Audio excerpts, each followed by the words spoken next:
warahmatullahi wabarakatuh.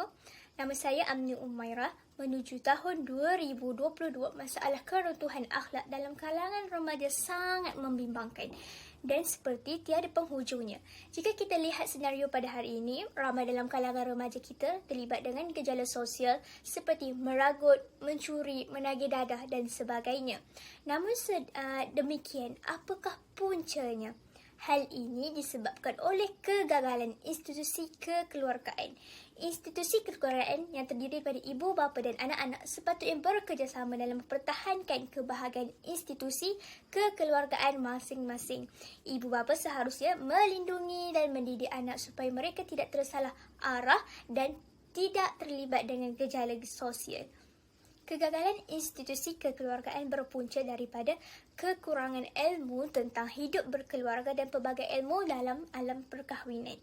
Masyarakat kini ramai yang berkahwin dalam usia muda kerana terlalu mengikutkan perasaan dan hawa nafsu. Mereka sepatutnya mempersiapkan diri mereka dengan pelbagai ilmu supaya setiap perkara yang terjadi dalam rumah tangga mereka dapat diselesaikan secara baik dan berdiplomasi. Jika mereka tiada ilmu atau kurang ilmu, setiap perselisihan faham yang berlaku akan menyebabkan institusi kekeluargaan runtuh dan akibatnya berlakulah penceraian. Hal ini menyebabkan anak-anak mereka yang akan terkena tempias atas kekhilafan diri mereka sendiri. Seperti kata pepatah, kerana nila setitik rosak susu sebelanga. Anak-anak yang tertekan dengan masalah penceraian tersebut akan mencari kebahagiaan yang mereka inginkan dengan cara tersendiri seperti melarikan diri, mengikut teman lelaki atau sesiapa sahaja yang boleh memberikan kebahagiaan kepada mereka.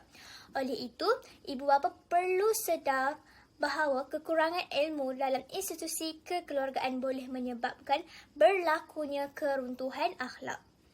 Selain itu, keruntuhan institusi kekeluargaan juga berpunca daripada kurangnya didikan dan penghayatan agama. Hal ini demikian kerana agama merupakan tonggak dalam sebuah keluarga yang bahagia. Institusi kekeluargaan yang berpegang kepada ajaran agama tidak akan goyah walaupun ditimpa beribu-ribu musibah. Namun, bagi institusi kekeluargaan yang tidak berpegang kepada ajaran agama, mudah goyah dan runtuh apabila badai melanda.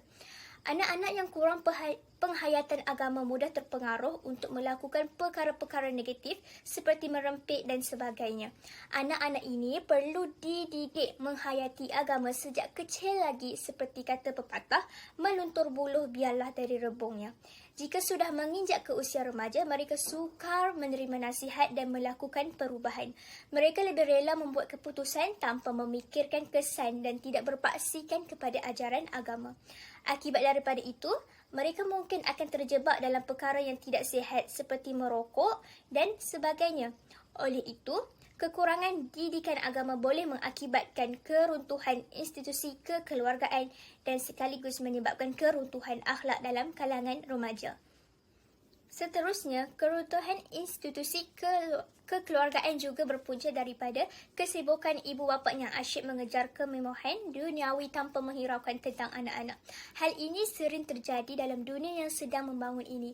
Ibu bapa berpendapat bahawa jika mereka menyediakan segala kemahuan anak-anak mereka, mereka sudah memberi kasih sayang yang secukupnya kepada anak-anak.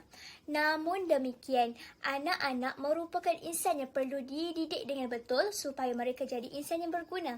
Jika ibu bapa terlalu mengikut permintaan anak-anak mereka, tidak mustahil suatu hari nanti anak-anak ini akan bersikap kurang ajar dan menyalahkan ibu bapa mereka atas kekurangan perhatian dan kasih sayang yang diberikan. Anak-anak ini juga akan menggunakan segala kemewahan yang diperoleh untuk melakukan perkara-perkara yang tidak berfaedah dan merosakkan diri seperti menghisap dadah. Ibu bapa harus sedar bahawa tiada yang lebih berharga dari anak-anak mereka sendiri. Oleh itu, ibu bapa perlu sedar bahawa kesibukan mereka akan menimbulkan lebih banyak masalah keruntuhan akhlak dalam diri remaja. Tuntasnya, untuk mengelakkan berlakunya kegagalan institusi kekeluargaan yang boleh membawa kepada keruntuhan akhlak remaja, ibu bapa seharusnya melengkapkan dan koreksi diri. Hal ini demikian kerana segala kelemahan dalam mendidik dan mendisiplinkan anak-anak, terutamanya remaja, akan menyebabkan mereka menyimpang terlalu jauh dan terjebak dengan masalah sosial yang lebih berat. Pihak ibu bapa perlu sedar dan tahu bahawa kegagalan mereka dalam menguruskan institusi kekeluargaan akan terkesan dalam diri anak-anak mereka. Anak-anak remaja merupakan aset negara dan mereka perlu didisiplinkan supaya menjadi orang yang berguna. Mereka ialah insan yang akan membawa negara kita ke persada antarabangsa yang terkenal dengan kebudayaan dan budi pekerti yang tinggi dan bukannya negara yang tidak berbudi pekerti. Maruah negara kita pada masa hadapan berada di tangan anak-anak remaja kini. Jadi, mereka perlu bangkit daripada dunia angan-angan untuk menumpuhi dunia realiti. Sekian saja daripada saya.